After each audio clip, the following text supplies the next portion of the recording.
de médula y tallo cerebral.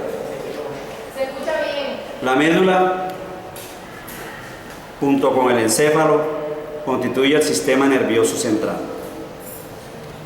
Ya nosotros vimos las meninges craneales, hoy nos toca ver la meninge medular, hasta que están envolviendo la médula, además de muchos aspectos que vamos a tocar acá.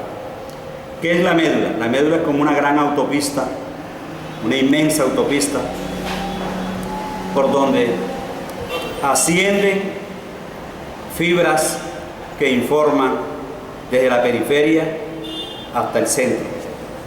El centro va a ser el tallo cerebral, el cerebelo y el cerebro. Pero también hay fibras que descienden desde la parte central a la periferia. Esta médula, que en el adulto tiene una longitud promedio de 40 a 45 centímetros, es de mucha importancia porque, a pesar de que los procesos nerviosos son eminentemente reflejos, su sección, o sea, cortarla a ella, es prácticamente deteriorar la vida del individuo. La médula es una estructura extremadamente delgada. La vemos en un corte transversal y vemos que la médula tiene escasamente unos 8 milímetros, teniendo un engrosamiento mayor a nivel cervical, donde se forma el plexo braquial, y a nivel lumbosacro, porque le va a dar la inervación a la musculatura de las extremidades. Pero en esta pequeña sección vamos a encontrar tanta información y es de suma importancia. De ahí que esté cubierta o esté protegida por la columna vertebral y por las meninges. Aquí tenemos la duramadre medular, vemos también estas estructuras, estas raicillas que ustedes ven aquí, no son más que las raíces anteriores y posteriores que constituyen, al unirse, el nervio espinal o raquídeo. Hay 31 pares de nervios raquídeos, veanlos acá, cuando salen, emergen de la médula, envueltos en algo de duramadre para seguir sus funciones. Estos nervios raquídeos tienen información tanto sensitiva como motora. La motora va de los centros superiores, corteza cerebral, corteza cerebelosa, tallo cerebral, hacia la periferia, mientras que la sensitiva va de la periferia, recoge toda la sensibilidad táctil, de presión, llega a la médula y la transmite a las estructuras superiores para hacerse consciente del proceso sensitivo. Esto que ustedes observan aquí es el ganglio, sensitivo, donde hace sinapsis la neurona periférica con la neurona que va a ingresar a la médula espinal. Esto es importante desde el punto de vista médico porque los pares raquídeos o espinales muchas veces van a ser lesionados por el cartílago intervertebral cuando él se sale de su espacio natural y produce la hernia discal. Entonces, de acuerdo al nivel de la hernia discal, así va a ser la sintomatología. Eso significa que entre más bajo sea la hernia, la lesión o la sintomatología va a ser más circunscrita, y entre más alta va a ser más florida y va a abarcar mucho más músculo. Es importante también conocer de que los primeros nervios raquídeos prácticamente tienen una proyección horizontal, pero a medida que vamos bajando, la proyección se hace más oblicua hasta terminar acá en la cola de caballo o cauda equina. La palabra cauda significa cola y equina significa caballo. Entonces fíjense ustedes que la cauda equina o cola de caballo es una cantidad de fibras procedentes de los últimos nervios raquídeos que tienen una emergencia superior, pero que tienen que terminar hacia la parte inferior.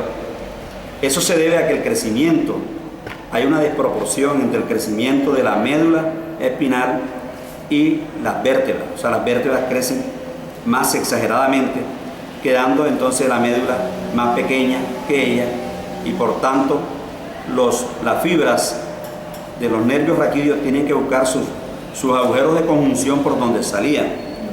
Acuérdense que los nervios raquídeos salen por los agujeros de conjunción que se forman allá entre un pedículo superior con un pedículo inferior de las vértebras. La médula espinal termina en una sección bastante en forma de cono. Vean aquí, se llama cono medular. Es el cono medular, es esta sección que está acá. El cono medular viene siendo de aquí hasta acá. Pero este cono medular se continúa con un hilillo, se llama el filum terminale. Filum significa hilo, terminale es terminal. Pero el filum terminale que va prácticamente a reforzar la estabilidad de la médula, porque se inserta en la región sacra coccygea para darle estabilidad. Entonces la médula va a estar protegida tanto por las 3 meninges que vemos aquí, la dura madre, también va a estar protegida porque ella queda suspendida del tallo del bulbo raquídeo, y abajo va a estar sostenida por el ligamento que constituye el filum terminal. O sea, le va a dar estabilidad, porque ella necesita la estabilidad como el encéfalo. De ahí que el encéfalo, ustedes saben, está introducido en el cráneo para que no se mueva mucho, porque el tesoro que encierra el cráneo es el máximo que tiene el ser. Entonces vemos así, dura madre, vemos las raicillas que constituyen las raíces anteriores o ventrales, que son las motoras, y las posteriores o dorsales, que son las sensitivas. La médula espinal está irrigada por las arterias espinales, una anterior, rama de las vertebrales, y 2 posteriores. Las 2 posteriores, que también son ramas de la vertebral, aunque hay unas otras arterias que le pueden dar unas afluencias. Eso significa que la cara anterior de la médula, cara anterior o ventral, no tiene la misma irrigación que la cara posterior, y explica muchos fenómenos isquémicos más frecuentes en la cara anterior. ¿Por qué? Porque en la cara posterior las 2 espinales pueden hacer anastomosis, y eso favorece la obstrucción o el deterioro de uno de esos vasos, porque las anastomosis no son más que procesos biológicos para ayudarse una zona con otra a la vascularización. Entonces vemos que la médula, en síntesis, es la gran avenida del sistema nervioso, donde van a llegar muchas calles que no son más que los 31 pares de nervios raquídeos. De esos 31 pares de nervios raquídeos se van a formar los plexos: el plexo cervical, el plexo braquial, el plexo lumbosacro y el plexo coccygeo. A nivel torácico no se forman plexos, porque los nervios raquídeos se convierten en nervios intercostales individuales, y por tanto ahí no se forma plexo. Ustedes saben que la terminología de plexo no es más que el entrecruzamiento de varias fibras nerviosas o vasculares para originar estructuras de mayor envergadura e importancia. Esa es la palabra plexo. Por eso hay plexo cervical, plexo braquial, plexo lumbosacro, plexo coccygeo, plexo simpático, plexo venoso. O sea que la palabra plexo no es exclusiva de los nervios, sino es amplia para muchas estructuras.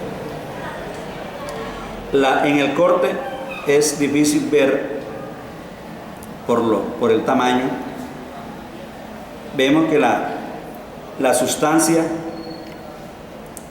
blanca queda en la parte periférica y en la parte central es que queda la sustancia gris. La sustancia gris es, digamos, el centro donde van a terminar los somas o cuerpos neuronales, mucha vascularización y ramas terminales, y por eso le da esa coloración. Y la sustancia blanca es debido a la mielina, que tiene muchas fibras mielínicas, aunque no todas están envueltas por ese sustrato. Bien, entonces esto es referente a la médula espinal. Acá la vemos, está todavía envuelta en su dura madre, y vemos cómo emergen los nervios raquídeos. Acá vemos la cola de caballo, esta es la parte superior de la parte inferior. Tendríamos que abrirla, pero vamos a dejarla ahí porque nos va a servir para el futuro.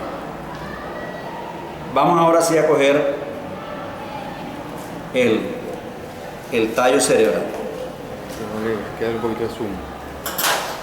Es importante saber de que este tallo cerebral va a comunicar precisamente a la gran autopista que es la médula con las estructuras superiores. El tallo cerebral, ya lo habíamos visto teóricamente, está constituido por 3 elementos: el bulbo, la protuberancia y el mesencéfalo.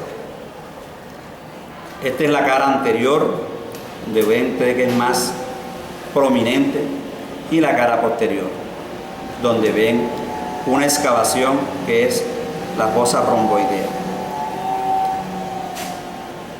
Estudiemos el bulbo inicialmente.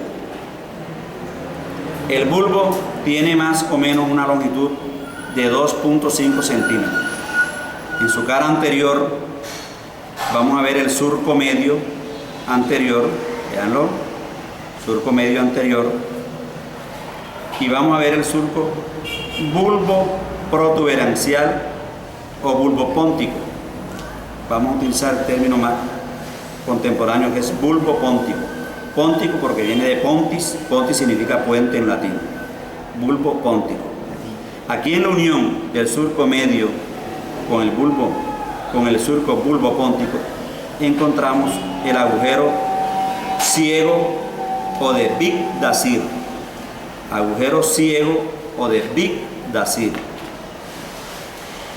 Lateralmente vamos a encontrar otros surcos, uno a la derecha y otro a la izquierda, denominado surco preolivar. Preolivar. Aquí encontramos las olivas vulvares. Las olivas vulvares, que son unos relieves importantes porque ahí encontramos los núcleos olivares inferiores importantes en los reflejos auditivos y también en reflejos de estabilidad. Detrás del oliva encontramos el surco retroolivar.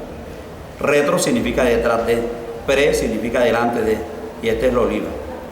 Esto es importante para determinar muchas estructuras que emergen de ahí.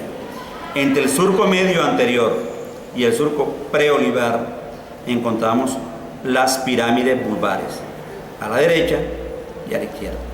Estas pirámides vulvares tienen una importancia porque ellas conducen las fibras córtico-espinales. ¿De dónde proceden esas fibras córtico-espinales? De las áreas motoras de la corteza cerebral. Estas fibras córtico-espinales descienden, pero a este nivel ocurre una decusación. O sea, decusación es que se cruzan, pero el término aquí correcto es decusación.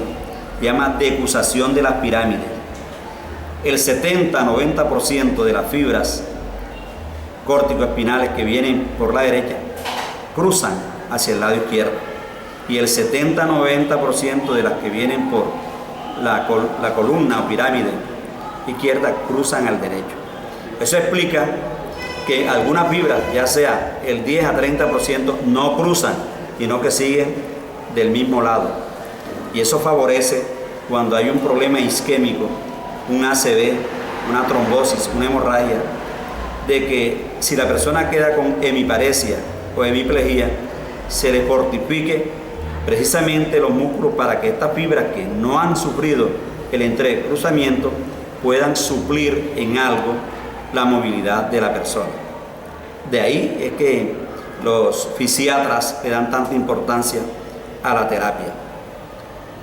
Bien, entonces ya sabemos que cuando hablemos de las pirámides, hablamos de fibras córtico-espinales, del sistema piramidal.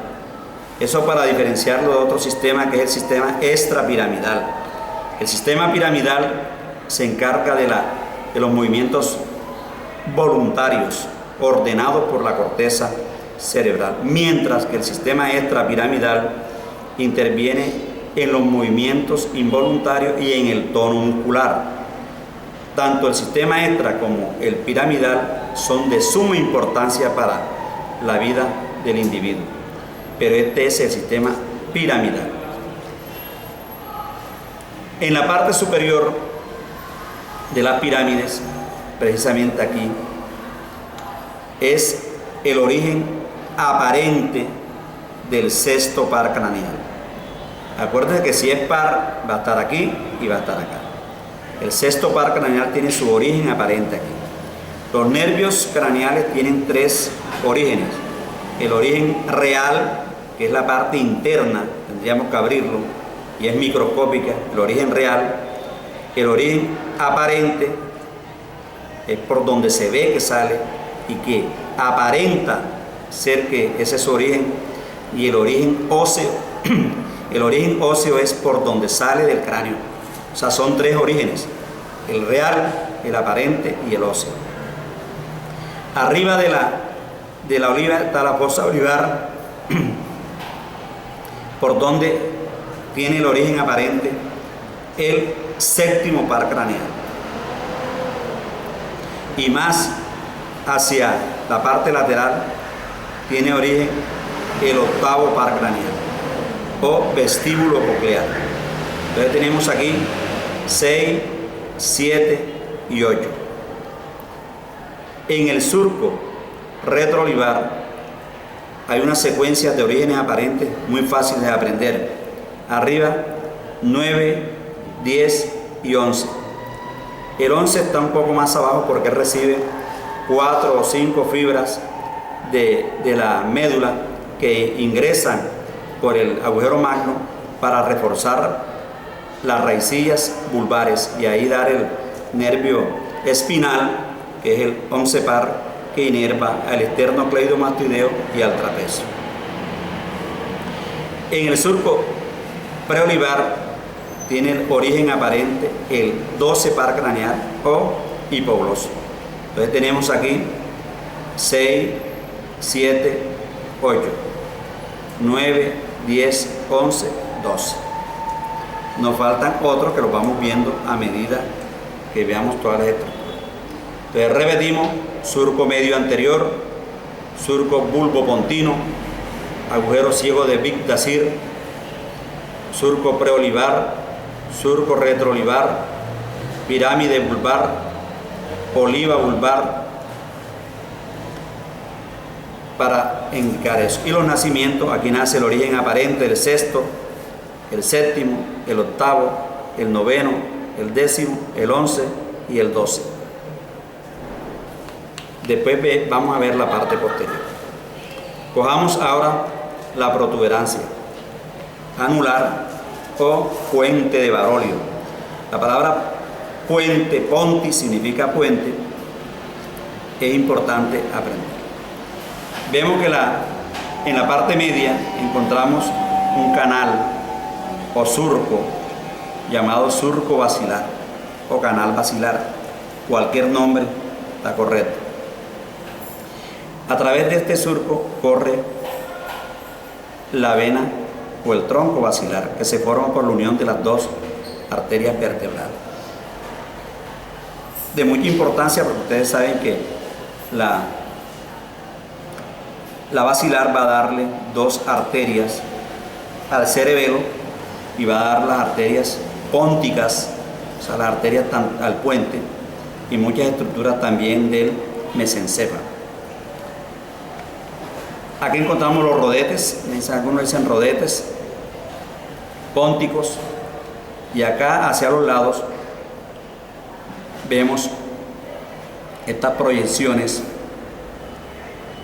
que no son más que el pedúnculo cerebeloso medio o brachium ponti. En latín se llama brachium ponti o pedúnculo cerebeloso medio. Es importante porque este pedúnculo cerebeloso medio va a unir precisamente al cerebelo con el puente de Barolio.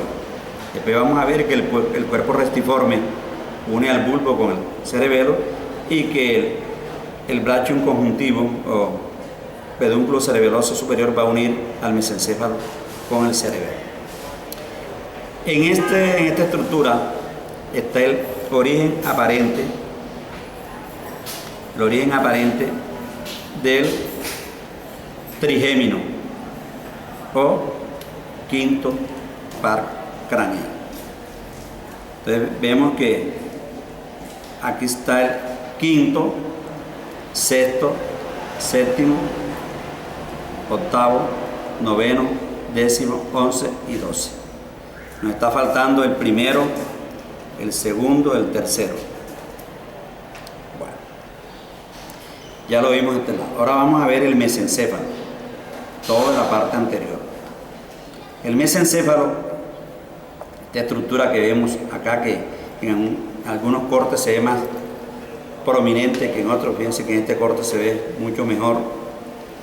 El mesencéfalo va a tener dos estructuras fundamentales que lo identifican en la parte anterior, que son los pedúnculos cerebrales. Miren que la palabra pedúnculo significa columna, una estructura grande, aunque esto no es muy grande aquí, pero a nivel del sistema nervioso son estructuras gigantes, porque aquí cualquier estructura pequeña tiene mucha importancia. Entonces hay tres pares de pedúnculos cerebelosos, pero hay un solo par de pedúnculos cerebrales. Los pedúnculos cerebrales, veanlo aquí, uno derecho y otro izquierdo, tienen un espacio que los separa, se llama fosa interpeduncular. Inter significa entre, peduncular entre los pedúnculos, fosa interpeduncular. Esta fosa interpeduncular tiene la importancia que por aquí tiene el origen aparente del tercer par craneal o motor ocular común. Tercer par craneal. Ellos nacen acá y van a buscar a los ojos para darle inervación allá a los músculos, algunos músculos extrínsecos del ojo. También observamos que además de la fosa interpeduncular, en el fondo hay una lámina que ya no existe aquí por el haberlo utilizado, que constituye la sustancia perforada posterior. Esa sustancia perforada posterior tiene ese nombre porque es una lámina que está bastante acribillada por la cantidad de vasos sanguíneos que ingresan al mesencéfalo a partir de la arteria basilar. Entonces perforan, por eso se llama sustancia perforada posterior. Eso nos indica que debe haber una anterior. Entonces tenemos aquí, repetimos, pedúnculos cerebrales, fosa interpeduncular y aquí el origen aparente del tercer par craneal. Ya en el corte transversal, aquí está un poco oblicuo, vamos a ver que el mesencéfalo va a tener algunas estructuras que lo van a diferenciar muy bien. Aquí tenemos esta estructura, una banda negra, que es la sustancia nigra. La sustancia nigra o negra va a dividir al mesencéfalo en dos porciones, una porción anterior y una porción posterior. La porción anterior se llama pie del pedúnculo cerebral. Y recibe el nombre de pie porque si nosotros observamos, hay una cantidad de estructuras separadas por fisuras con unos dedos. Pie del pedúnculo cerebral. La sustancia negra es de mucha importancia porque son núcleos reguladores del sistema extrapiramidal. Entonces, esta sustancia negra, cuando se deteriora, puede aparecer trastornos graves como enfermedad de Parkinson. La parte posterior de la sustancia negra se llama calota, como si dijésemos Carlota, pero sin la R, calota. La calota o tegmentum, también tectum, también le dicen la parte más posterior. Acá en la calota vamos a encontrar, aunque no se ve muy bien, un núcleo que es el núcleo rojo. Y se logra ver mejor. El núcleo rojo. El núcleo rojo también hace parte del sistema extrapiramidal. En la parte posterior vamos a encontrar la lámina cuadrigémina que lamentablemente no se observa muy bien aquí por el deterioro. Esa lámina cuadrigémina va a tener 4 estructuras llamadas folículos o tubérculos. 2 superiores o anteriores. ¿Por qué superiores y anteriores? Porque es que el tallo no tiene una posición vertical, sino una posición ligeramente oblicua. Entonces lo que queda superior también puede llamarse anterior. Usted va a encontrar que en algunos libros van a llamar tubérculos cuadrigéminos anteriores o tubérculos cuadrigéminos superiores, son los mismos. Estos tubérculos tienen relación con los reflejos visuales, se intervienen en la visión pero de una forma refleja. Más abajo están otros 2 tubérculos, los cuadrigéminos inferiores, que se relacionan con la audición. Estos tubérculos se comunican con los brazos conjuntivales lateral y medial con una estructura superior del diencéfalo, localizada aquí, llamada tálamo. Entonces ellos se comunican con el tálamo,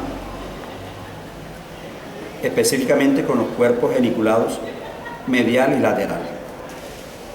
El tálamo, cuando lo veamos, es un receptor sensitivo que prácticamente hace una selección de toda la información sensitiva que viaja desde la médula y el tallo hacia las estructuras superiores. Es la máquina que selecciona lo que nos interesa.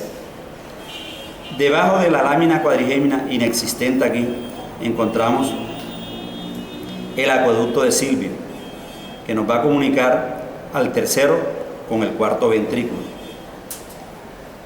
Y al lado y lado, en la parte media del frenillo, que no existe, aquí lamentablemente no estamos viendo nada, hay un frenillo de la lámina cuadrigémina, tiene el origen aparente del patético o cuarto par craneal, que ellos apenas nacen se entrecruzan y van a hacerse anteriores, buscando la cara anterior del tallo.